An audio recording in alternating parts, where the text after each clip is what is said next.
noite, pessoal. Gostaria de agradecer a presença de todos vocês em mais um webinar da série GS Brasil em Rede. Espero que todos estejam bem em suas casas, com saúde. Gostaria também de agradecer, em nome da diretoria da IGS Brasil, aos associados e às 20 empresas patrocinadoras, além de todos aqueles que vêm acompanhando essa série de palestras.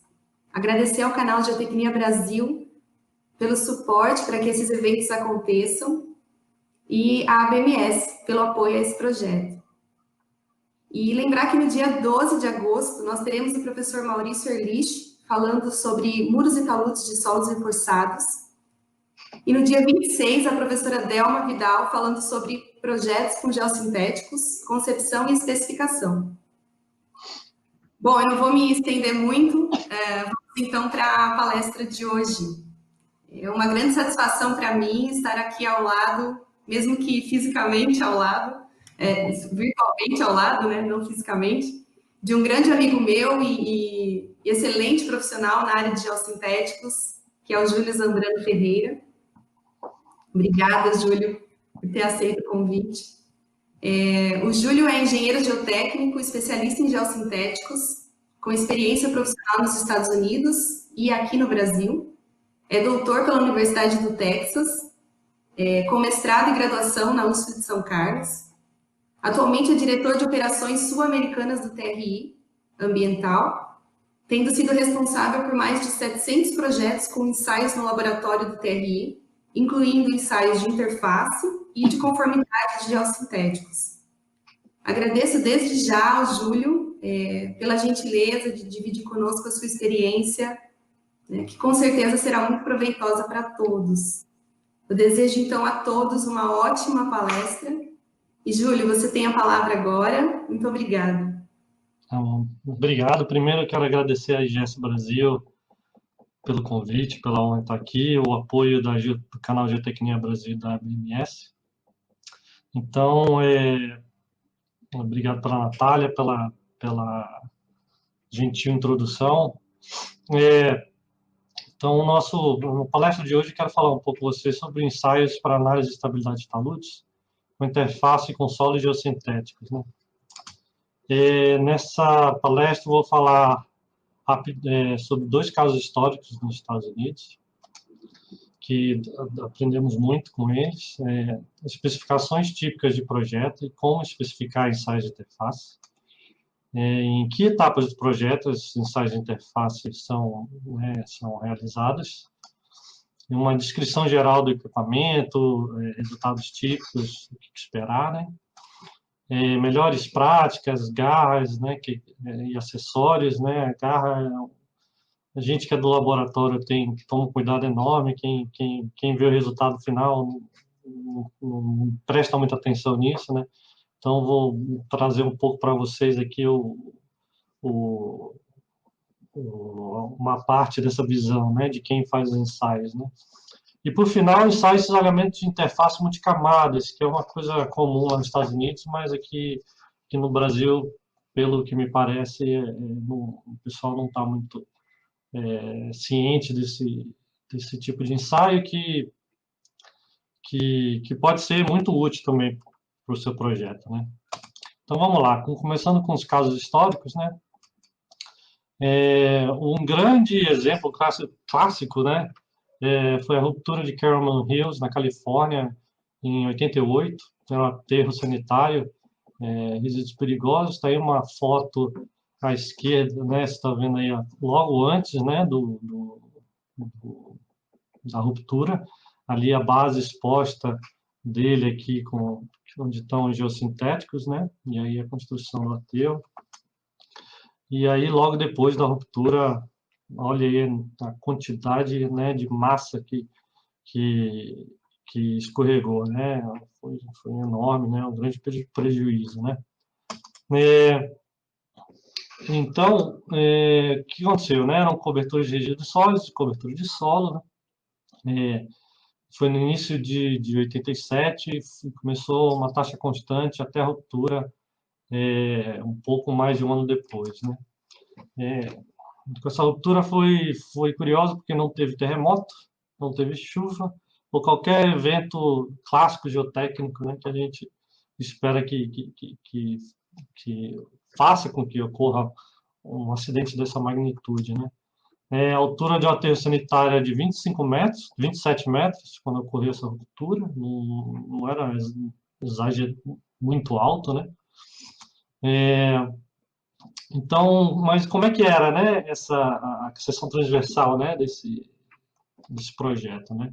Seção de base, né, começava de cima para baixo, né, 30 centímetros do solo operacional, que era uma areia, aí vinha um geotexto não tecido, mais 30 centímetros de pedregulho, mais um geotexto com uma georrede para drenagem, e aí logo em cima vinha a geomembrana de PAD lisa, primária, mais 45 centímetros de argila compactada, argila primária.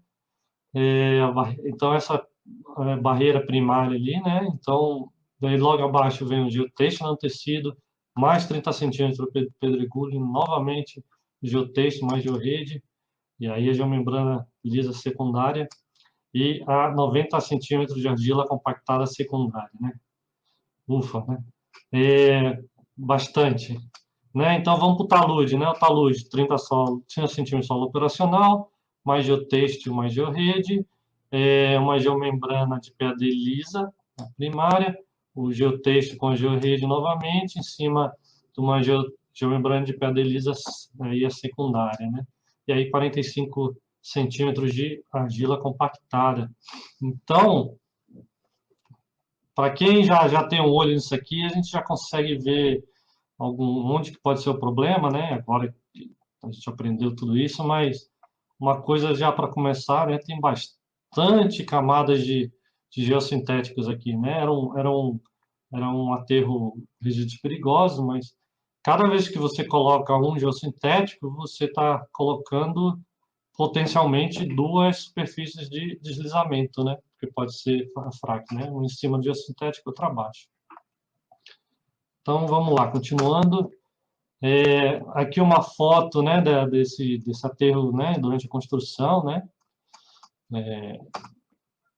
e aí uma foto da geomembrana após a ruptura, né, bastante tensionada, ali no talude, outra foto ali, depois de rompido, né, você vê todas as camadas aí de geossintéticos, né, mais detalhes aí da geomembrana. E aí, vamos lá, na seção do talude, né, onde que ocorreu o deslizamento, né, depois dos estudos, né, de pessoal fui ver com a causa da ruptura, né, no talude, ela rompeu aí, como está em vermelho, mostrando direito, entre a interface da geomembrana de PAD lisa primária e o geotexto não tecido, que estava em contato com a georrede logo abaixo. E na base, ela rompeu entre o deslizamento, ocorreu entre a geomembrana lisa secundária ali e perdão, aqui é uma geomembrana lisa, tá? E uma 90 centímetros de argila compactada. Aqui tem uma foto, no detalhe, você consegue ver essas ranhuras, né, onde ocorreu o deslizamento, né? E aqui mais detalhes, né, aqui da face da geomembrana, né, em contato aí com o subleito. Então, vamos lá. Várias lições foram aprendidas, né, com essa ruptura. O bom de ter, quando ocorre uma ruptura e ter uma investigação pública, né, em que os resultados são compartilhados, é uma chance para a engenharia, né, avançar. Né? Então, a primeira coisa que a gente vê é a interface crítica, ela pode ser diferente na base e no talude. Né? Não necessariamente a mesma interface vai ser a crítica, né, dependendo da base ou no talude. Né? E aí também é diferente por causa das diferentes cargas normais, né? No talude muda um pouquinho, né? Então, essa foi a lição número 1. Qual foi a lição número 2? Esse comportamento, né? Depois foram feitos ensaios, né? Há esse comportamento de pico, com cisalhamento máximo, e depois uma resistência residual, né? Isso parece óbvio para a gente, mas na época não se tinha muito conhecimento, né, que a interface também pode ter esse comportamento de strain soft material, né, tem um pico e depois uma perda de resistência, né, cisalhamento. Lição 3, isso aqui é uma ilustração bem simples, né, de como pode ser, foi uma ruptura progressiva, né. Então, imagina o ponto A ali na base e um ponto B, e aí vem os carregamentos, né, aqui tá o gráfico, né, tensão normal, tensão cisalhante, né, resistência cisalhamento. Então, geralmente, a gente vê que aqui no talude ele começa, digamos, a caminhar aí nessa curva, né, antes da base, né? Então vai há uma progressão, né? Então na etapa 2 ali, por exemplo, a interface ali no talude já está no seu pico, né? E no ponto A na base ainda não chegou lá, né? E a gente na etapa final, etapa 3 já o ponto B já está na sua resistência aí no talude, né? A resistência residual, e o ponto A ali na base está no pico, né? Então, essa ruptura progressiva, né, ocorre em termos de projeto, né, o que você pode analisar, né? Você pode considerar na análise residual, né, em taludes, a resistência residual nos taludes, e na sua análise aí de estabilidade, a resistência de pico na base, né? Você pode ser mais conservador, depende do seu projeto, você quer ser mais conservador, né, essa filosofia de projeto, né, você pode considerar na análise a resistência residual da interface mais crítica, né, apenas, né. Então, ignora ali o pico, vai na residual, né, mais crítica. Mas, com essas diferentes curvas, né, de comportamento, que pode ocorrer, né, então, como que você considera a mais crítica, né, apenas, né, então, vamos lá, a resistência na base, né, vamos dizer, está aí uma carga normal de 240 kPa, a camada na geomembrana lisa com a argila compactada, né, na base, né, tem esse comportamento aí, não tem um pico assim, né, então, óbvio, né, ela chega num platô, né, e continua ali mais ou menos, ou ali no talude tem um geotexto não tecido com a geomembrana lisa, né, e aí já é um comportamento mais desse de pico com perda da resistência, né. Então, você poderia escolher, então, escolha a resistência residual da interface de menor pico, né? Então, ela vai, digamos, caminhar primeiro por essa curva aí, né? Ou, se você não estiver confortável com isso, né, considere na análise a resistência residual da interface mais crítica apenas, né? Então, está ali aquela era uma curva individual, né, a uma certa tensão normal, e agora a gente pega aqui a envoltória, e aí você vê que ali no talude, né, importa o pico ali, tá residual, tá abaixo da base, então você só usa isso para o seu projeto, né? Então, qual que é a próxima lição? A lição número 5, as interfaces com geossintéticas podem ser fracas. A gente viu que tinha membrana lisa ali, né, e bastante materiais, né? Então, por exemplo, nesse projeto aí foi encontrado que a resistência de interface da geomembrana de pedra lisa com geotexto, né, na base saturada, um ângulo de atrito residual de apenas 8 graus, né, nos taludes secos apenas 9, né, então geomembrana PAD e georrede também bastante baixo. Lição 6, né, reparos são caros, né? Foram, na época, em 1990, 40 milhões de dólares só em reparos, né? Contra o custo de ensaio, né, de alguns $1.000, alguns R$1.000, se for o caso de sair aqui no Brasil, para você, né, fazer esses ensaios e ter aí uma segurança, né, ter os seus dados para fazer o seu projeto de forma adequada e segura. Lição 7, né, você tem que fazer análise de estabilidade, não tem como adivinhar, são necessárias, né?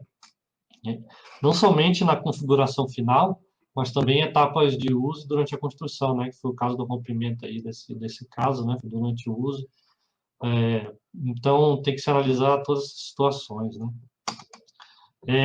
saber as resistências de clique residuais, né, decidir o que você vai fazer, né, e estático e sísmico, então a condição aqui, sísmico não é um problema muito para a gente no Brasil, mas lá nos Estados Unidos, no Peru, aqui, vizinho nosso, no Chile, é uma coisa extremamente importante, né.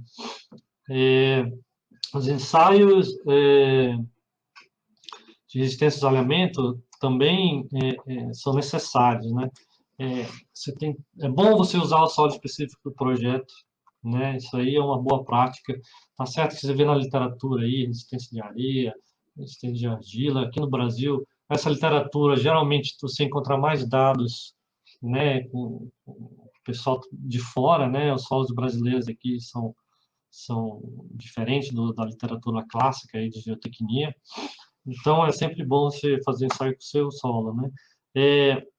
E os produtos específicos, né, geossintéticos específicos do projeto, né, geomembrana, né, pode ser que ela tenha um lado com a textura maior, outro lado textura menor, né, a rigidez, né, da sua geomembrana, do seu geotexto, né, isso tudo vai influenciar no resultado do ensaio. E, né, para as suas condições específicas do projeto, né, né, as cargas normais, né, com a configuração da sua construção, né. Por exemplo, aqui, a necessidade, né, de você usar, tem exemplos aqui, né, de intervalos encontrados na literatura aí, de ângulos de atrito, de pico residual, interfaces, né, areia com geotexto, areia com geomembrana e outras mais. Então, por exemplo, você vê aqui geomembrana com GCL, né, texturizada aí no pico, né, pode ser 10 ou 30 graus, a diferença é muito grande, né? Se você não tiver ensaio e for um engenheiro responsável, né, você vai no lado mais conservador, né? Mas e se você testar, vamos dizer, precisa estar no máximo, né, se eu dar no meio aqui mais ou menos 20 graus, você já ganha um volume aí no seu aterro, né, que vai compensar o custo com vários ensaios que você tem que fazer de interface, né, com os diferentes materiais.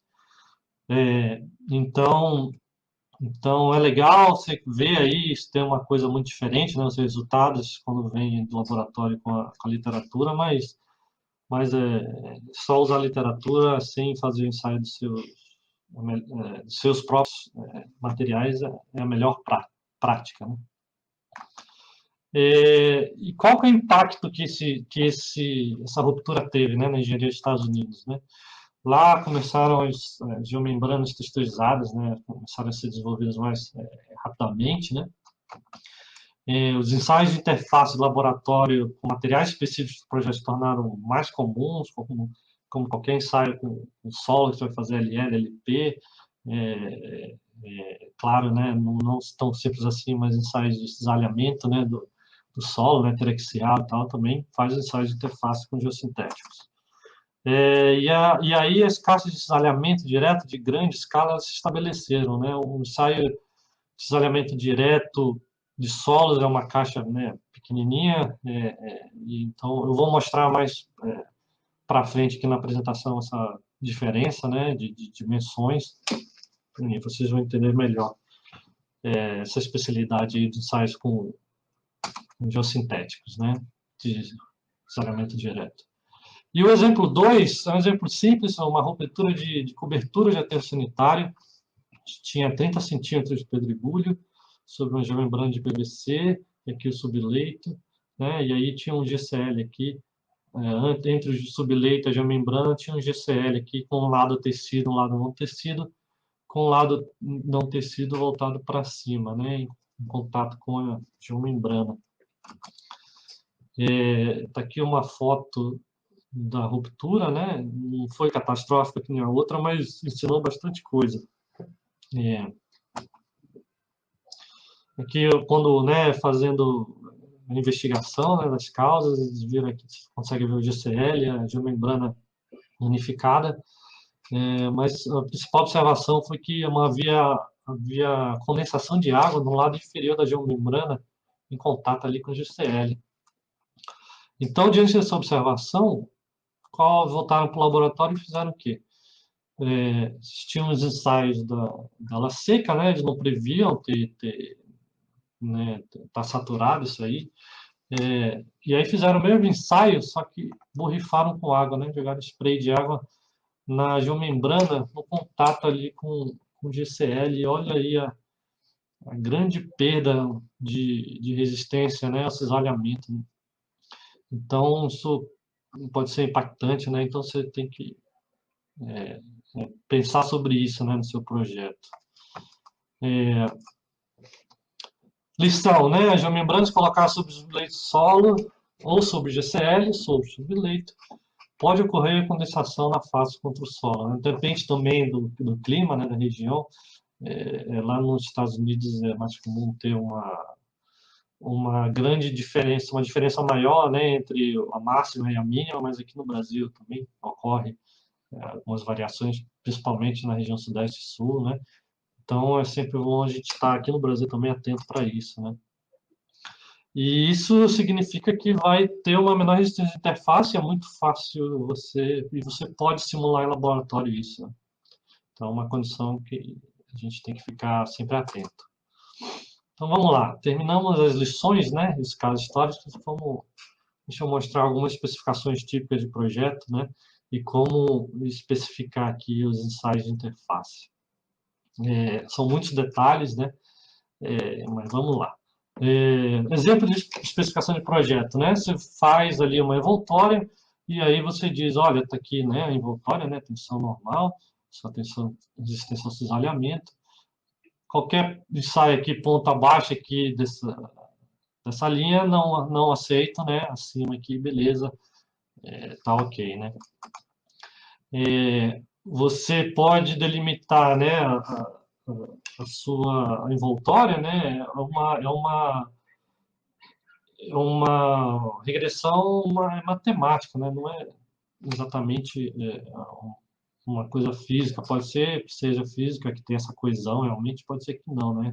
Dependendo do intervalo de tensões normais, né, que você ensaia, né, você ensaiou aqui, né, então você parece, né, dá para fazer um envelope, né, uma envoltória, né, linear, né, com ângulo de atrito clássico e coesão, né, mas se você começar a ensaiar nessas tensões normais mais baixas aqui, que pode não te interessa, né, mas vamos dizer que você ensaie, né, e aí pode ser que venha uma envoltória, né, curva, né, inclusive para grandes tensões, né, começa a curvar também.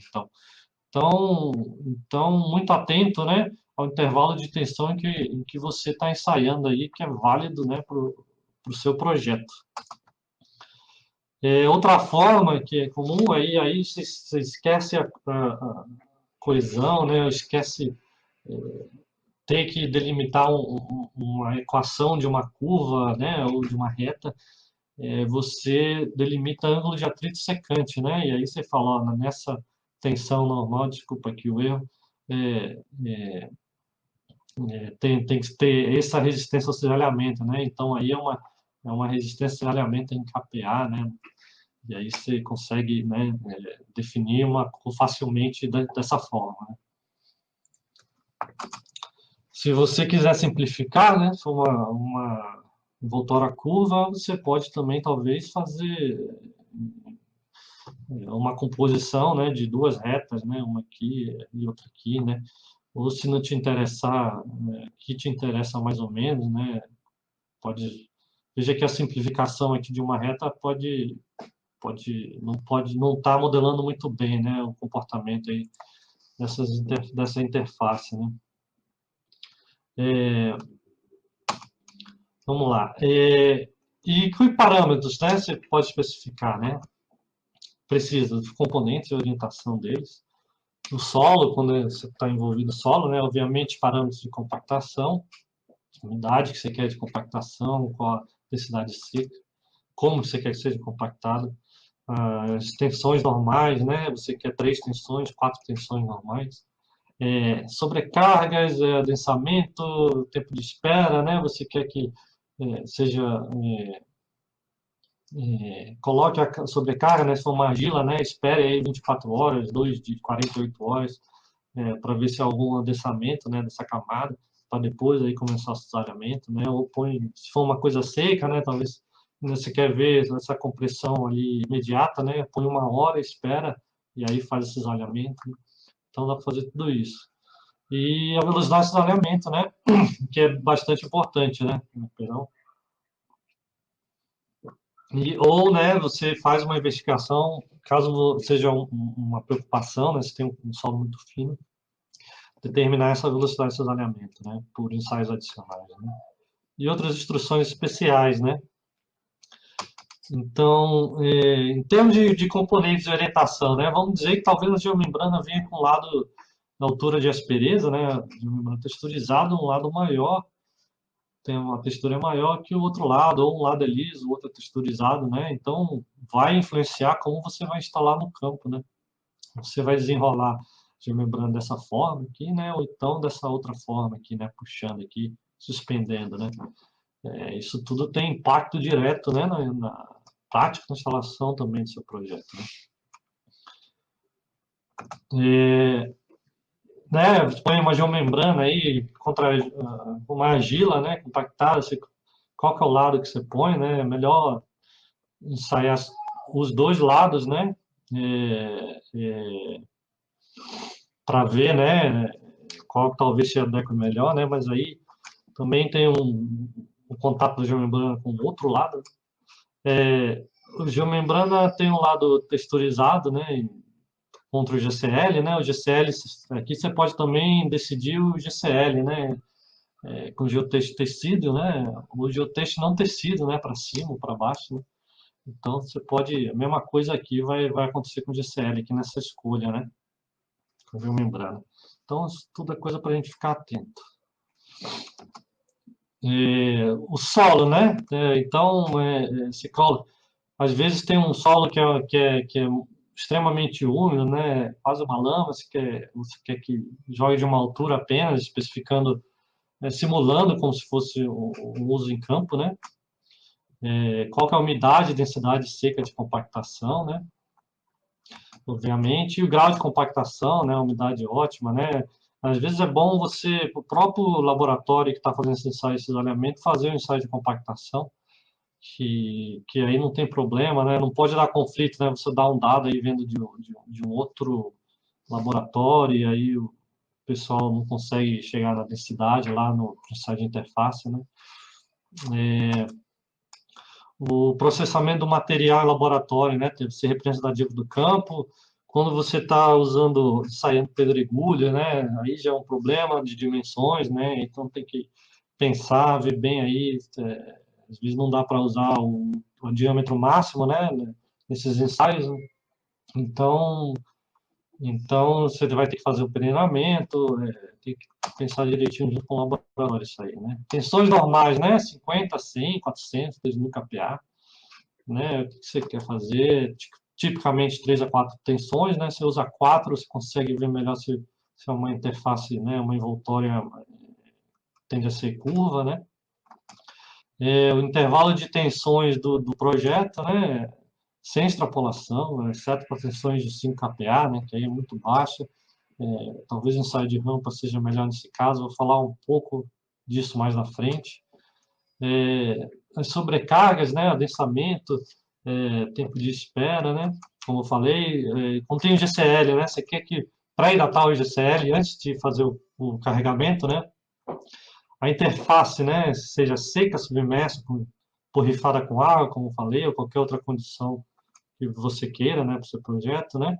Você faz a submersão, né? E depois drena, e aí algumas horas antes espera, e aí faz o cisalhamento, né? Vai aplicar sobrecarga, você que aplique de uma vez só, que seja em etapas, né, que seja uma velocidade constante. Tudo isso entra e dá para fazer, né, no laboratório. Em relação à velocidade de cisalhamento, né, você quer 5 milímetros por minuto, 1 milímetro por minuto, 0,1 milímetro por minuto. Veja que isso aqui é custo, né, tempo de uso de caixa, né, você pode variar aí um ensaio que dura 15 minutos de cisalhamento até 6 horas ou mais, né?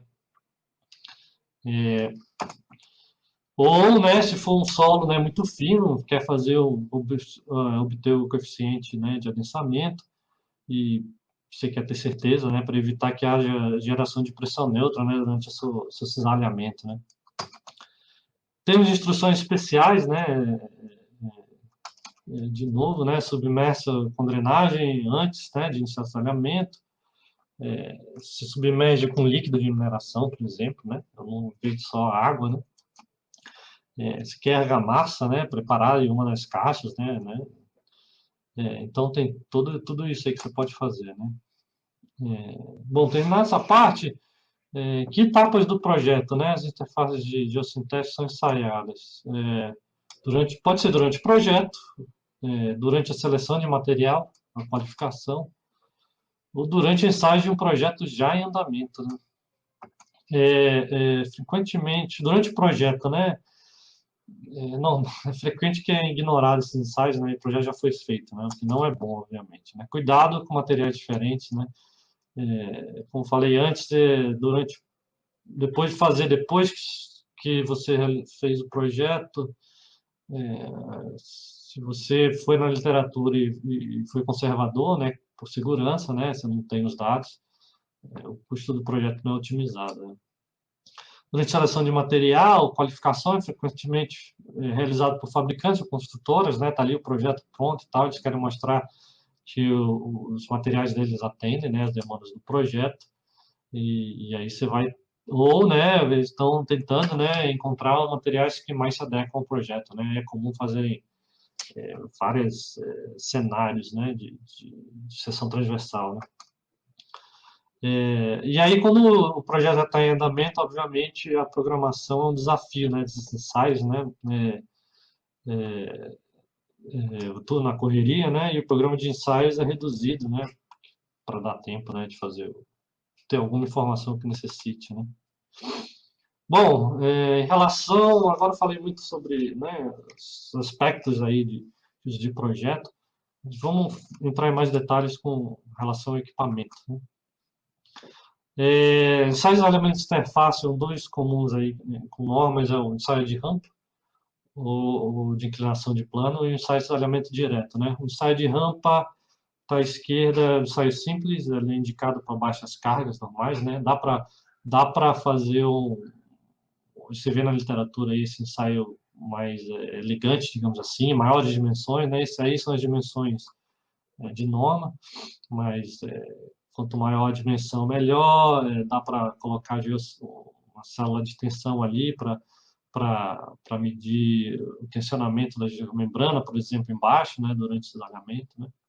Mas a minha apresentação aqui é focada nos ensaios de alinhamento direto, né, que eles são mais utilizados por incorporarem, né, um grande intervalo de carga normais, né. Então, o mais geral é esse equipamento. Então, vamos lá, o conceito é o mesmo, né, para o ensaio tradicional de cisalhamento de solos. Tá, então tá aí o clássico, né, de seção transversal de um equipamento aí de cisalhamento direto de solo. A diferença aí é o diâmetro ou a dimensão de lado mínimo, geralmente é 50 milímetros, né, que é pedido na norma. No ensaio de interface com geossintéticos, é o mesmo conceito, porém as dimensões são muito maiores, né? Aí a dimensão ou de lado mínimo, né? Aí é 300 milímetros, né? Em vez de 50. Então, tá aqui uma foto, né? O tamanho aí do equipamento, né? Então, essa caixa aqui é de 300 milímetros, né? Então, devido ao tamanho a magnitude das cargas, né? O equipamento é bem mais robusto, né? Você tem que ter uma sala de carga maior, um motor, né? Para o atuador, né? Para fazer o cisalhamento maior, né? Então tem muita coisa aí, né, grande, né? Isso aqui é uma outra foto, né? Para exemplificar aí o tamanho do ensaio, né? Isso aqui é no nosso laboratório lá. É uma foto de 3 anos atrás. Então você vê aí a dimensão, né, a quantidade de trabalho que dá, né, fazer esses ensaios, né? Então são muitos recursos, né? Ocupa muito espaço dentro do laboratório, né? Então vamos lá. que é normal, né? Nesses equipamentos comerciais, né? Mostrei curvas, né? De interface antes. Então você vê aqui que chega aqui, ó, até 75 milímetros, né? Por quê? Esses equipamentos é uma limitação de equipamentos comerciais, tá?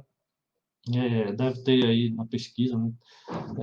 Universidades, equipamentos com maior deslocamento, tem outros tipos de conceitos de equipamentos que pode chegar, né, num deslocamento aí residual bem maior, né? Mas exatamente, a gente se refere ao quê? Aos 75 milímetros como cisalhamento a grandes deslocamentos. Porque pode, dependendo da interface, não necessariamente chegar com 75 milímetros, chegar na resistência residual, né? Então é por isso essa nomenclatura aqui, tá? Então cuidado, né? Tá aqui o exemplo, né? Diferentes cargas normais, né? Você viu o comportamento aí da interface. E aí são as curvas individuais, né? E aí você faz a regressão clássica, né? E aí o envoltório é com pico residual, né? A STMD 7702 é um guia legal para avaliação de resultados de cisalhamento direto, né? Te explica, né, o conceito das coisas. Quem quiser se aprofundar um pouco mais, pode acessar aí essa norma. Vamos lá. Das normas, né? Então, a STMD 5321, né? Tem a 6243, então essa aqui é sem GCL. Esse GCL é um caso especial, então eles fizeram uma norma para o GCL. E também tem a ISO 12957-1, também são ensaios de cisalhamento de interface. No STM, né, o procedimento A é geossintético contra geossintético, e aí recomenda essa velocidade de cisalhamento máxima, né, 5 milímetros por minuto. Não há preocupação de geração de pressão neutra, né, então você pode estar rápido desse jeito, né. Geossintético com solo, cisalhamento a 1 milímetro por minuto. E aí vai, né? Se você tem uma argila muito fina, né? Você está preocupado, então você pode diminuir isso aí, né? Caso de interface GCL, tem o procedimento A, que é o cisalhamento interno de GCL, a velocidade de 0,1 milímetro por minuto, tá? Que aí é um bentonita ali dentro, né? Procedimento B, o GCL contra o geossintético, e aí é 1 milímetro por minuto. E também GCL com solo, 1 milímetro por minuto. Isso são recomendações, você pode mudar para mais ou para menos, vai do seu projeto, é você que determina, né? Então, nessa questão do equipamento, né, você está decidindo qual a velocidade, né? E aí você tem um caso aí que você tem um solo muito fino, você quer ter certeza, né, que vai para evitar fazer um ensaio de adensamento para ver a velocidade para evitar, né, a geração de pressão neutra. A gente já fez ensaio que foi com 0,025 minutos por minuto, demorou 50 horas só cisalhando, né? Já fizemos também cisalhamento que durou 15 dias, até chegar aos 75 milímetros. Pode danificar o equipamento, né? É custo, né? A pessoa, o laboratório com equipamento comercial especial pode fazer sim, só que vai te custar que vão te cobrar aí, caso danifique o equipamento, né? Instruções especiais, né? Pode fazer amostra com solo deformado, com amostra de solo indeformada, né? E aí tem uma arte aí para cortar direitinho e chegar ali, né? No encaixe exato, né? Para o ensaio. Bom, então vamos para melhores práticas, né? Falar um pouco das garras e acessórios, né? Também. Campo e laboratório, né? Você está com aquela seção transversal aqui, né? E aí, né, por exemplo, na interface de geomembrana GCL, o laboratório gosta de fazer o inverso. Em vez de GCL embaixo, ele vai para cima. A geomembrana embaixo. Que é a mesma coisa. A geomembrana, né, em cima da argila, né, no campo, e aí você faz o inverso no laboratório, né? Mas por quê? Porque materiais mais rígidos embaixo, você garante que fica mais fácil, né, para garantir que o plano de cisalhamento fique um espaço entre as caixas, né? quando você, antes de fazer o cisalhamento, né, você separa a caixa inferior e a superior. Então, se tiver um adensamento ali, pode ser que ela fique, a interface vá para a caixa inferior, né, e aí você não está cisalhando a interface que você quer, né. E aí, outra coisa é a questão dessa inversão, se garante, principalmente aqui na argila, né, se garante um bom contato da argila com a geomembrana, né. Ah, mas Júlio, no, no campo é o contrário, né? Não vai ter um contato tão bom, né? Então, aqui a mentalidade é a seguinte, o raciocínio é o seguinte, você está no laboratório, está em condições controladas, né? Você quer saber qual que é o bom contato, né? Desse contato aí. Questão de ter mau contato no campo, né? Compactação, aí você pode considerar isso ali no fator de segurança, né? Já é considerar essas condições diferentes aí do resultado de laboratório, né? Mas se você quiser fazer do jeito que está no campo também se faz, né? Só tem que ter um pouco mais de cuidado, né? As garras, né, são muito importantes porque ela é um desafio. Você tem que segurar o corpo de prova de geossintético sem interferir na resistência de interface e prevenir o deslizamento, né? Para você ter certeza que você está medindo o cisalhamento na interface. Então, vão ter vários tipos de garras. Os principais aqui tem uma garra que se chama garra de dente piramidal, na literatura se encontra aí spike plate, né? Então, ela tem essas pirâmides, aqui são os dentes, né? E aqui está mostrando aqui que pode acontecer, por exemplo, essa garra não é ideal para usar com geotexto tecido, que ela pode perfurar o geotexto tecido. É muito agressiva.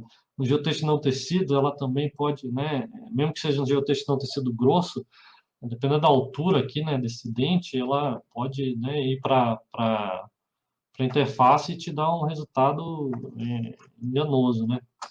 Não é o que você está testando, né? Mas ela se agarra bem ao geossintético, tem acesso livre à água e está se tornando um sistema universal, né? Então, para outros materiais, né, funciona muito bem, né?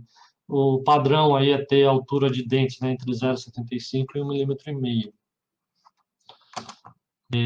Então, tá aqui uma foto, né? Essa aqui essa dente piramidal aqui, né? Como na questão do ensaio de solo, né? Você tem que deixar espaço para que ocorra a drenagem, né? Senão você está gerando poropressão lá, então vai dar problema, né? E aqui tem uma outra forma também, menos agressiva, né? Outra opção, né? As placas de lixa, né, elas são indicadas para geomembranas mais finas e mais flexíveis, digamos assim, né? PVC, PDM é polipropileno reforçado, né? Pode ser também. Elas não penetram, né, no corpo de prova, então são melhores para isso, né? Então as placas, essa lixa aqui, a aspereza número 60 ou 80, né? Funciona também. Outra forma que usa é para geomembrana, são umas abraçadeiras, né, de garra aqui, que aqui você faz fuso na geomembrana e põe, né, faz esse sanduíche aqui e segura ela na ponta também, além da placa, né? Ela é usada tanto na camada inferior, na caixa superior, quanto na inferior. Então, as forças normais, né, resistência ao alinhamento, ela é influenciada pela habilidade da barra de segurar, né, esse corpo de prova. Isso foi desenvolvido há mais de 20 anos atrás, né. Ao final do ensaio, né, você pode fazer uma verificação de qualidade, né, do seu material. Por exemplo, você termina o ensaio e aí você vê que houve um alongamento da geomembrana ali na abraçadeira de barra, quer dizer que você teve um problema, você não teve cisalhamento puro, né? Houve aquelas 75 milímetros ali que você acha que foi de cisalhamento entre interface, com certeza teve, né, um valor, uma contribuição boa do alongamento da geomembrana, né? E aí já virou meio que um ensaio de cisalhamento com tensionamento confinado da geomembrana, né? Então você não quer isso, né? Então, vai lá, usa mais a placa lá, usa uma placa junto com essa mais agressiva ali no outro lado da geomembrana, né? E aí faz um ensaio de novo, né? Outro cuidado é com GCL, né? Hidratado, principalmente com a carga, dependendo da carga normal, né, pode haver a extrusão da bentonita na interface, né? E aí a bentonita é a argila aí mais fina que a gente tem. Ela tem um coeficiente de atrito muito baixo, né? Então vai te dar um ensaio enganoso, né? É, só simplesmente por conta de um mau procedimento de ensaio, né? Então, para cargas muito altas, com GCL, você tem que fazer, né, em etapas, né, esse carregamento, né? Porque no campo, né, como por exemplo, vai em etapas, né, ele não vai estrudar assim a bentonita desse jeito, né? Então tem que tomar cuidado, o GCL tem esse cuidado especial também. Bom, já estamos com 45 minutos. Vamos terminar aqui essa apresentação falando com ensaios de detalhamento de interface multicamadas, né? Ele é um ensaio chamado sanduíche também, o flutuante, né? Tá aqui a caixa superior e inferior, e aí tem mais um sanduíche bom aqui, o pessoal tá querendo fazer um lanchinho, vê aí, ó, aqui é um geossintético aqui flutuando, né? Sem estar com aquele agarre lá que eu mostrei, que eu acabei de mostrar de vocês, né? Por que a gente faz esses ensaios, né? Uma melhor representação das condições de campo, né? Você consegue encontrar no ensaio só a camada, né, a interface mais fraca, efetivo em termos de custo, né? Em vez de você ter que fazer cada interface individual, né? Você põe três interfaces lá de uma vez só. Então, em vez de fazer dois ensaios, você faz três ensaios, você faz só um, né? Há literatura revisada por terceiros, né, publicada, que suporta que esse ensaio é bom para condições especiais. E tem um corpo de praticantes que tem utilizado com êxito, né, mas tem que saber o que está fazendo, né, como para todos, né. Eu gosto dele também para melhores dados com geossintéticos flexíveis, como mostrei o geotexto ali, aquele problema com a garra, e geomembranas finas, como eles são muito compressíveis e não tão rígidos, nossa experiência é que quando o substrato, né, do outro lado desses materiais na interface, você tem a interface, o que está do outro lado, ele pode influenciar no resultado da sua interface. Então, você faz o geotexto com interface de geotexto com solo, em que o outro lado do geotexto está uma placa de metal, ou põe uma geomembrana, digamos ali, vão ser resultados diferentes, né? Então, é uma boa alternativa para esses casos aí. Mas, né, problemas, né? Pode ocorrer na mecânica da caixa, né? Você começa a colocar muitas camadas, né? Você vai abrindo demais a caixa, então você vai aplicar um momento no plano de cisalhamento e aí a sua tensão normal já não é mais uniforme, né? Então, aqui é um exemplo, né, uma ilustração, né? Então, está ali o plano de cisalhamento, né? Essa distância aqui vai aumentando e aí você cria esse momento. E essa distribuição aí normal ao longo da caixa já não é ideal, né? Espaço entre as caixas, né? Não pode colocar muito, é uma limitação de equipamento mesmo, você não vai conseguir abrir demais a caixa também, né? Cada equipamento aí tem sua limitação para isso, né? Os dados são meio desordenados, vou mostrar um exemplo aí de resultado, né, com esses ensaios. Às vezes não é reproduzível, variação de cada material, por exemplo, um geotextão tecido, né, mais fino, ele pode ter uma variação grande de gramatura. Então você corta de um pedaço do rolo do outro, né, e aí pode dar um resultado diferente, né. A versão atual da STM não engloba essa questão, né. Então, se tiver um problema depois, né, com o projeto, você pode ter problemas por ter feito sua análise exclusivamente nesse tipo de ensaio, né? E é comum que o pessoal vê um ensaio deu um resultado não esperado, né? Um ensaio ruim, E aí, para repetir os ensaios, né? E aí vem um custo extra não antecipado, né? Porque é difícil esse tipo de ensaio, olhando a curva, você dizer, falar que o laboratório não fez corretamente.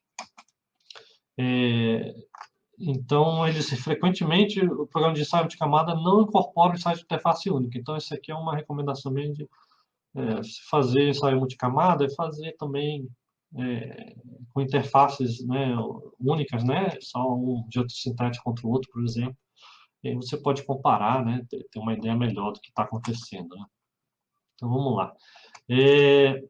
Também não há como garantir que as interfaces todas, né, vão desenvolver os deslocamentos até os 75 milímetros, né? Rompeu na primeira interface mais fraca, né? As outras não vão, você não sabe qual que é a resistência residual das outras. Mas a discussão no comitê da D35 da STM, que é o comitê sobre geossintéticos, né? Já faz tempo, já teve votação em 2016 sobre isso. Estão vendo aí se incorporam, né, na norma atual ou se fazem uma nova norma só para esse tipo de ensaio, né? Então, problemas de TISE, né, muitos especialistas estão totalmente de acordo com esse tipo de ensaio, né? O programa de ensaio é dependente em termos de logística, né? Você tem que esperar chegar todos os materiais para ir começar a preparar e fazer os ensaios, né? Então, tem que ter uma logística aí bem pensada, né? E, de novo, os dados de ensaio são difíceis de otimizar o projeto, né? É só uma verificação do perfil, né? Então, vamos lá, um exemplo para finalizar aqui. Vamos lá, tem uma caixa, na caixa superior tinha um solde de proteção, compactado sem controle. Na parte flutuante ali do sanduíche tinha um geocomposto drenante, 230 gramas, e contra uma geomembrana texturizada. E aí na caixa inferior um subleito compactado, né, bem controlado, condicionamento com umidade, né, se aplica a carga normal e inunda essa interface por 24 horas e aí começa o cisalhamento a 1 milímetro por minuto.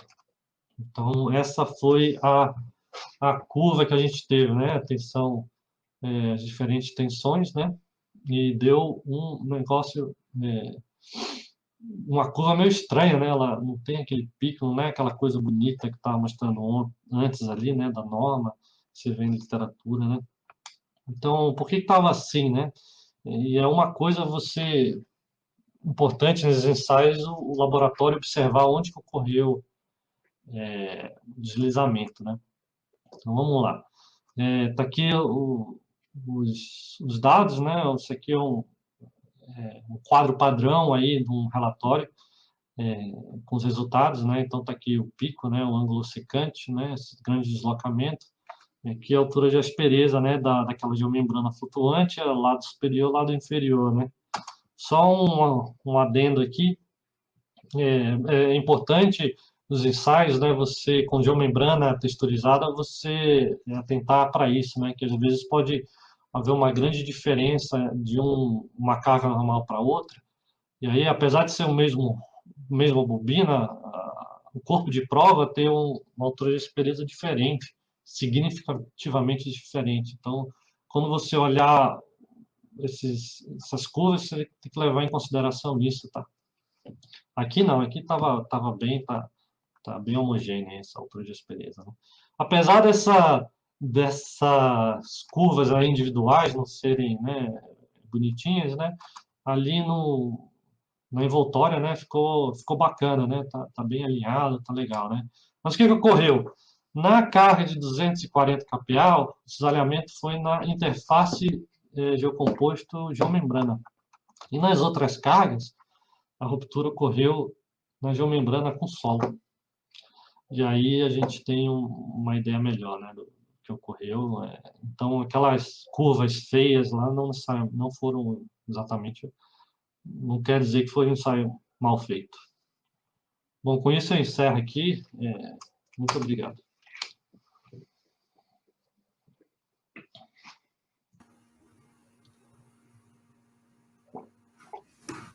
Obrigada, Júlio, pela excelente apresentação. Eu tinha curiosidade de assistir essa sua apresentação, que eu sei que você fez no Chile, estava super curiosa para assistir. Muito obrigada, certeza que todos aproveitaram muito, muito bom mesmo. Um assunto tão importante para os projetistas da área de aterros sanitários e geossintéticos no Brasil, e que envolve obras tão complexas quanto os aterros sanitários. E também nos lembrou conceitos de resistência muito importantes para a gente considerar nas análises dessa interface. Né? E tem muitos elogios aqui para a sua palestra, muito bom. O pessoal das antigas aqui com a gente, muito legal também. É bom saber que num período tão difícil como que a gente está passando, nós não estamos sozinhos, né? Então, muito bom saber que as pessoas estão aqui com a gente hoje. Obrigada mesmo por participarem. Então, vamos para as perguntas. Primeira pergunta é do Luiz Baras. No caso de condensação, além do ensaio, foi feita alguma retroanálise para verificar se os parâmetros em campo, no instante da ruptura, coincidiram com os do ensaio com spray? Fala, Luiz. Valeu, obrigado pela pergunta aí. Acho que ele está falando sobre aquela caso histórico 2, né? Da geomembrana de PVC ali com GCL. Sim, aquele ensaio, aquele resultado com o spray explicou o deslizamento. Foi a chave aí para a solução do problema. Solução não, né? A investigação, né? Do problema, a explicação do problema, né? Beleza. Temos aqui uma pergunta do Vitor Pimentel. Como você avalia o uso de geocélulas com tendões para garantir a estabilidade das camadas de solo lançadas sobre geomembranas e geocompostos drenantes nas coberturas de aterros de resíduos? A gente tem, confesso que a gente tem pouca, executamos pouco ensaios, assim, é difícil, né, fazer ensaio de laboratório de cisalhamento ali, botar a geocélula, né, e compactar e tal. Geralmente, o pessoal pede, por exemplo, usar o material que está preenchendo a geocélula na caixa, entendeu? Então, vamos dizer que tem geocélula em cima de uma geomembrana com uma areia, por exemplo. Então, o ensaio de cisalhamento direto, o pessoal os clientes pedem só, né, areia com a geomembrana. E aí a questão dos tendões aí já na minha concepção, já é uma questão estrutural também para a geocélula em si, né? Para aguentar aquele peso, né, do material que está dentro da geocélula, tensionando aquelas células mais acima, né, para baixo, né? Então, acho que os tendões são importantes nesse contexto, né? Em termos de interface, aí eu acho que a análise dá para fazer direto ali do material de preenchimento diretamente com contras geossintéticas que você está analisando. Então, valeu, Vitor. Beleza. Tem uma pergunta aqui do Thiago Zanon. Como a altura da textura, aspereza, influencia nos parâmetros de interface? Né? Ele pergunta, quanto maior a aspereza, maiores vão ser os parâmetros de resistência de interface ou tem limites nesse caso? Legal, Thiago. Obrigado pela pergunta aí, muito interessante essa pergunta. A gente tende a pensar num conceito linear, né? Que vai e faz um ensaio ali, não deu certo, só aumentar a altura da aspereza da geomembrana, né? Mas não não pode aumentar assim, mas não necessariamente sempre vai aumentar, dependendo da tensão normal. Se for tensão muito alta e aí você está aumentando demais a altura da textura, você começa a cisalhar a textura, né? Os picos da textura junto, né? Tem essa existência estrutural aí da textura em si, né?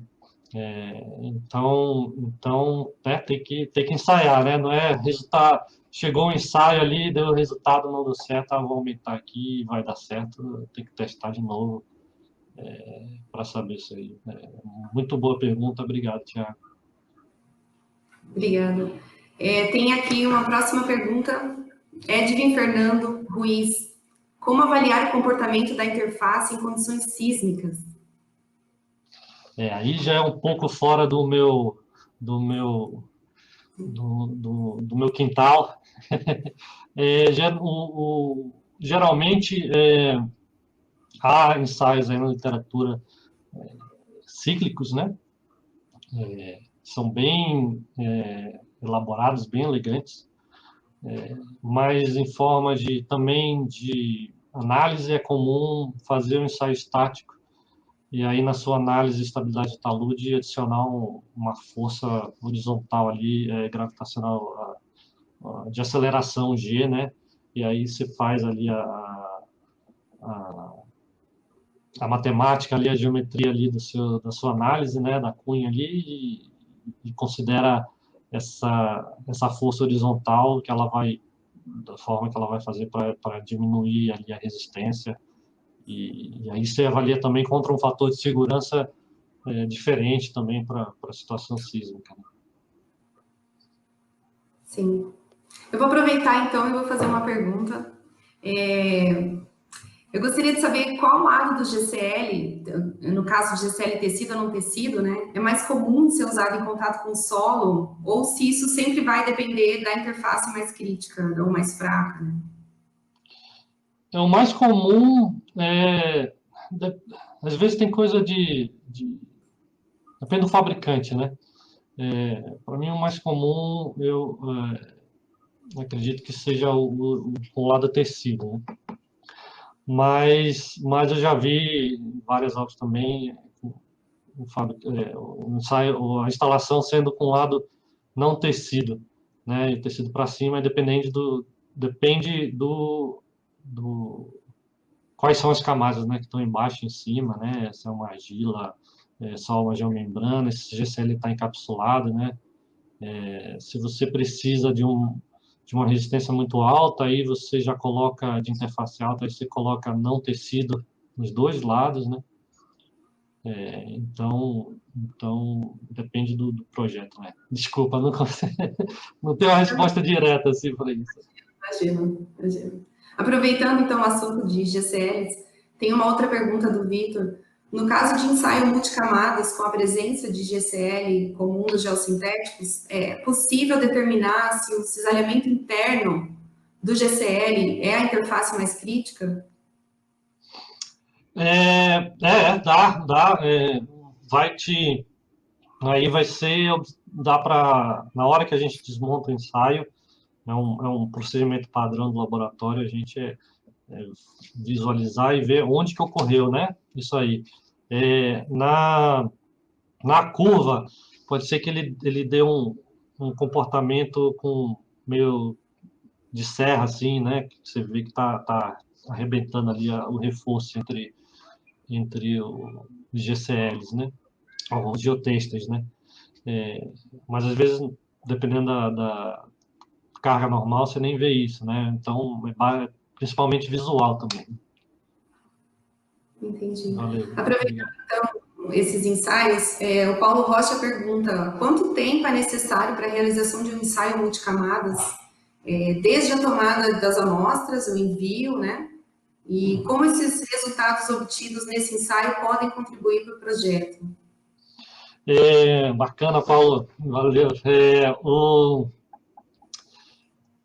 É questão de logística, né? Hoje, por exemplo, você tem que, né, planejar bem. Aí depende do campo, né? Pegar esse solo, né? Hoje, com o fabricante, é fácil buscar o próprio fabricante enviar direto, né, da planta para o laboratório, né? Então isso é mais rápido. Não precisa esperar o material chegar na obra para depois enviar para o laboratório. E hoje solo, a gente você usando aí a DHL, FedEx, essas empresas privadas aí que são a mesma empresa, né, que entrega de porta a porta, né, mesmo em questões, em remessas internacionais, né, em 2 dias úteis chega lá no laboratório, no nosso caso, né, lá no Texas. tá lá, busca lá na porta da obra, né, na portaria da obra, e se for bem planejado, uma semana, vamos dizer, aí, chega tudo lá, e aí mais outra semana você faz um ensaio, né? Depende de quantos pontos você quer, né? Obviamente você quer uma carga normal ou quatro, né? Aí depende também, né? Mas hoje, por exemplo, a gente tem 26 caixas dessas, né? Então em um dia dá para fazer aí, uma interface inteira fácil. Então vamos dizer 2 semanas aí, se for bem planejado, né? Tudo bem feito, né? E em relação ao uso, ao final da pergunta era sobre o uso dos resultados, é isso? Sim. Em relação ao uso dos resultados, você basicamente é uma validação da sua seção transversal. Agora, se não deu o resultado que você está querendo, né? E aí você começa a ensaiar com as interfaces individualmente, né? Você vai ter uma informação inicial, onde que ocorreu o deslizamento, né? Primeiro, qual foi a interface mais fraca, como eu mostrei, não necessariamente a mesma interface para diferentes cargas normais, e a partir dali você começa a investigar, né? Onde que está, como que você pode melhorar aí o seu projeto, essa seção transversal com ensaios, né, individuais. Beleza. Tem uma outra pergunta do Tiago, aqui também sobre ensaios, do Tiago Zanon. Quando os ensaios envolvem solos e geossintéticos, recomenda-se enviar a amostra de solo ou é possível usar um solo padrão que o laboratório tenha ou que seja semelhante ao da obra para fazer esse ensaio, né?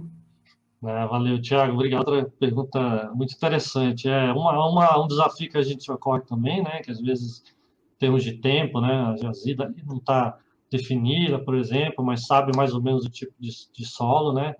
É possível sim, mas se o solo do projeto não for um solo especial, digamos assim, né? Vai ter uma areia lá com um pouco de silt, né? Então, uma coisa mais fácil de reproduzir. A gente, por exemplo, tem um banco ali de solos padrões, né? E aí tem uma areia padrão, tem um silt, né? Que tem aí, faz a curva, né? E aí você monta uma curva aí granulométrica, se você quiser. E dá para fazer assim, com segurança, né? Bem pensado, um equivalente aí, montar um ensaio, um solo aí no laboratório, sim. Ok. Tem uma pergunta do Paulo Brugger. Você pode citar quais laboratórios possuem equipamentos e conhecimento para esses ensaios aqui no Brasil?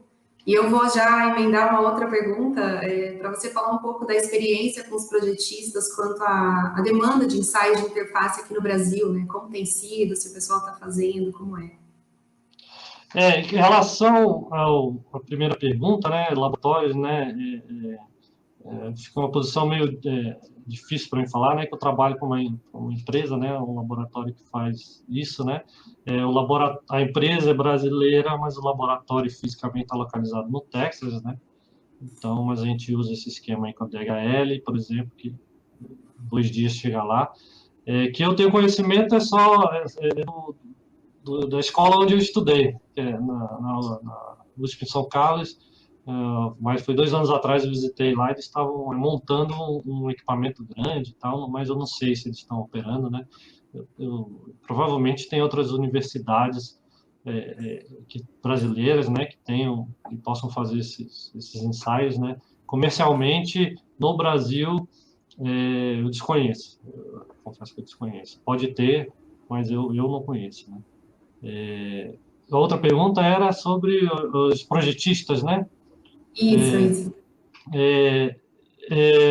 A demanda está aumentando, digamos assim, mas conforme as informações, né, são divulgadas aí na literatura, no mercado, digamos assim, mas pelo que minha experiência, assim, a minha experiência aqui e o que eu vejo os meus colegas lá com os projetos deles nos Estados Unidos, né, que às vezes eu ajudo eles lá também, é, é muito pouco, né? Aqui é muito pouco, são casos específicos, né?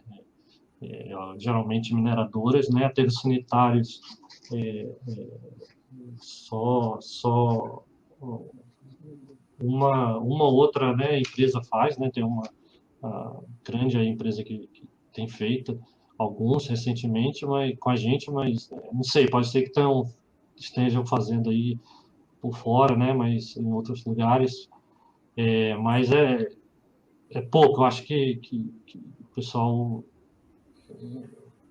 tem muito espaço ainda para a gente fazer projetos com mais segurança, com mais otimizados aqui ainda.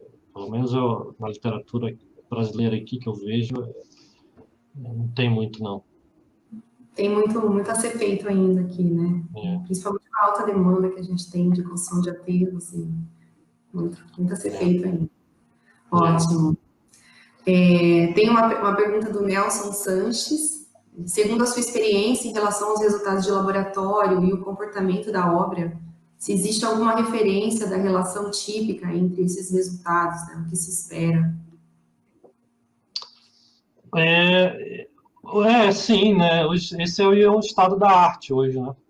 É o padrão para fazer, é a melhor ferramenta hoje você tem para analisar essas interfaces, né, com geossintéticos, né? E é um tipo de ensaio bem dinâmico, né? Ele é muito adaptável, né? Você consegue simular coisas do campo, né? Muito facilmente, né? Por um lado é ótimo, por outro lado é ruim, que aí você tem que ter mais conhecimento, mais da conversa, é uma conversa com alto nível técnico, né? É, então, a correlação existe sim, é o estado da arte, é o que o pessoal usa para fazer projeto bem feito hoje. Tem uma pergunta da Raisla Gomes. Júlio, excelente palestra. Atualmente, de acordo com a sua experiência, qual tem sido a altura de textura mais aplicada nas geomembranas nas obras, né? Se você costuma seguir a GM13 ou se isso depende da obra ou do país em que essa obra... Depende da obra, né? Não importa o país, tem prática da obra. Por exemplo, a GM13 ela especifica a altura de textura só de 0,40 milímetros. É pequena, não é muito difícil de chegar aí, pelo menos com fabricante aí de qualidade, né? Então, do que eu vejo aqui, já vi, depende do projeto de novo, mas geralmente 0,5 milímetros, né? Até porque os fabricantes querem aí ter uma folga, né? Nessa, nessa altura aí da textura, porque é muito difícil, né? Você fazer uma coisa padrão aí, bonitinha, para 6 metros de largura, por 50, 100 metros de comprimento, é complicado, né? É muito difícil, então a gente tem que pensar nisso. Mas já vi facilmente com 0,8, 1 milímetro, né? De altura de aspereza. Óbvio, quando se aumenta essa altura de aspereza, se aumenta a exigência contra o fabricante, né? Tem que tomar mais cuidado, porque o núcleo da geomembrana tem a espessura aí nominal, espessura correta, né? E, e ao mesmo tempo, né? Se aumentar demais, se começa a aumentar, aí tem outras questões de custo, né? É, na hora de enrolar a bobina, né? Fica uma altura de aspereza, né? Contra a outra, e aí quando ela fica muito alta, o diâmetro da bobina não fica tão apertado, né? Começa a aumentar o diâmetro, né? Apesar de manter o mesmo comprimento de bobina, e aí você vai aumentar custo de carregamento, né? Em vez de entrar 24, sei lá, numa bobina, bobinas numa carreta entra 18, por exemplo, né? Então tem esse cuidado aí também para tomar. Boa pergunta, senhor. E ainda com relação às geomembranas texturizadas, tem uma outra pergunta do Nelson Sanches. Nesse caso, nas duas faces com altura considerando uma face com maior altura e uma com menor altura, né? Como que você recomenda o uso dessa interface? Né? A de maior altura vai em contato com o solo, com a areia? Como que funciona? Aí é difícil, aí vai de projeto para projeto, né? E ensaiar, né? Você vai colocar contra o solo, mas aí se em cima vê um material, um GCL, né, o lado não então, o GCL fica entre a geomembrana e o solo, né? Mas vai que tem um GCL encapsulado, né? Vai em cima ali, e aí tem um lado tecido, né? Que aí a interface e o atrito não é tão bom, né? Então tem que pensar. Tem sempre uma consequência quando você escolhe um lado. Então tem que sempre pensar do que vai acontecer com a outra interface, né? E ensaiar, né? E aí você pode decidir ali na hora da obra, né? Tem que tomar esse cuidado, né? Aí a conexão, né? Projeto e obra direto, né? Como você vai abrir aquela geomembrana, né? Que eu mostrei na ilustração no começo aí da apresentação, né? É bacana. Beleza. Tem uma pergunta do Vinícius Benjamin. Você tem visto uma variação muito grande de resistências de interface para um mesmo fabricante? Sim, pode ter, sim. Vamos dizer que seja o mesmo material contra a interface, né, da geomembrana, por exemplo, mas é comum, principalmente quando a altura da textura da geomembrana começa a ficar muito grande, tem uma variação maior, então a gente faz um ensaio na menor tensão, sei lá, 100 kPa, e aí você vai a 200 kPa, e aí você espera ali ter uma grande diferença, né, de resistência ao cisalhamento, e de repente não é tão grande assim.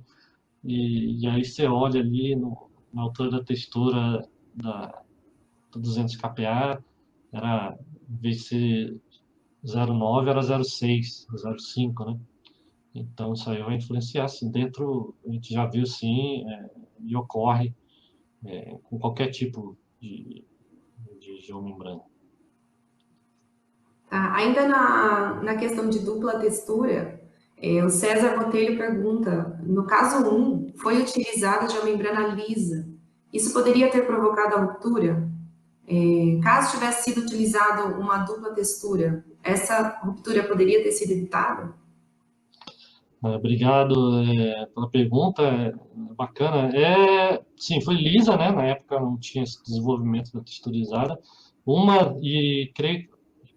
Creio que sim, né? Uma delas da ruptura foi na interface ali deixa eu tirar aqui, na interface da geomembrana com o, com com a argila, né?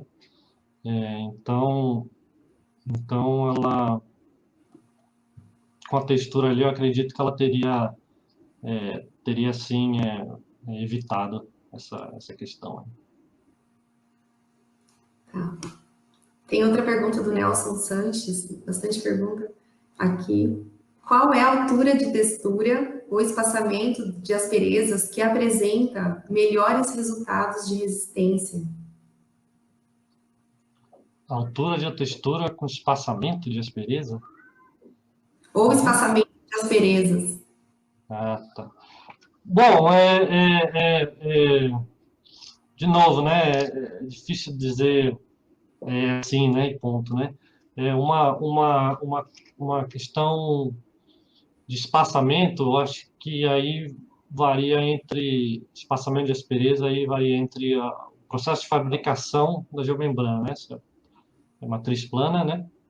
Tem um espaçamento maior entre os picos de aspereza e a matriz balão, né? Se elas forem da mesma altura, provavelmente não, e dependendo da altura varia do material, né? Tem um limite, né? Se colocar demais, pode não chegar no resultado que você espera, né? Sim. E ele pergunta também se você considera melhor trabalhar com geomembranas de matriz plana ou de matriz balão. Nossa, para mim é indiferente, né? Desde que a geomembrana atenda a GM13, as duas geomembranas têm. O processo de fabricação não é um diferencial desde que elas tenham as suas propriedades bem feitas, né? Sim. E a partir dos resultados dos seus projetos e pesquisas, quanto é ou qual é a diferença esperada entre a resistência de interface de geomembrana com solo comparado com a mesma interface no sanduíche, né, naquele sistema multicamadas, o Nelson está perguntando. Aí vai depender dos outros materiais que estão no sanduíche, né? Então, se botar ali geomembrana texturizada contra o solo e o outro lado ser liso e colocar uma georrede lá, vai deslizar na georrede, né? Então, é casa a casa, tem jeito. Isso mesmo. Bom, acho que nós já vamos chegando ao fim aqui, Júlio. Acredito que já passamos por todas as perguntas. Foi muito proveitoso, muito obrigada mesmo por toda a contribuição aí que você deu para os projetistas, para as pessoas que trabalham com geossintéticos. Foi enriquecedor mesmo, muito obrigada, e vem só a somar com essa série de palestras que a IGS Brasil vem oferecendo, né, nesse período, e agradeço mesmo de coração, muito obrigada pela gentileza aí de dividir com a gente esse seu conhecimento, né, um pouco do que vocês fazem no TRI. Eu tive a oportunidade de conhecer o laboratório, é incrível mesmo, e parabéns, parabéns pela apresentação, tá bom? Obrigado. Por aqui. Obrigado, obrigado. Eu que agradeço a oportunidade, né, o espaço pela IGS e agradeço aí a todo mundo que assistiu aí, mandando as perguntas também. Muito legal, muito obrigado. Muito satisfeito aí, obrigado mesmo.